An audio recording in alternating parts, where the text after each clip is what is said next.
বন্ধু তোমার কি হয়েছে? আমার শরীরটা ভালো না। তোমার তো খুব জ্বর। তোমার হাতটা দেখি, তোমার হাতে এগুলো কি হয়েছে? আমি জানি না। হাম একটি অত্যন্ত সংক্রামক ভাইরাসজনিত রোগ। ভাইরাসজনিত রোগ হওয়াতে সহজে একজন থেকে আরেকজনের মাঝে ছড়িয়ে পড়তে পারে। হাম সাধারণত শিশুদের মাঝে বেশি ছড়ায়।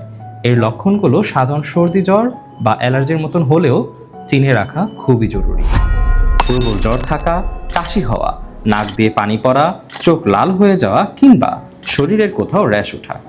মনে রাখবে, প্রতিকারের চেয়ে প্রতিরোধ উত্তম।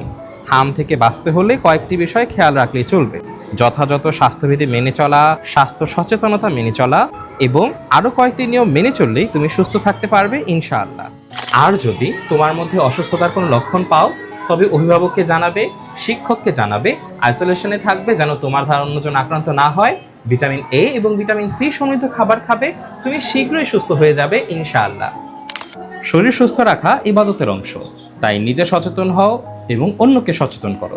সুস্থ দেহ এবং সুন্দর মন নিয়ে রাবেদার সাথেই থাকো।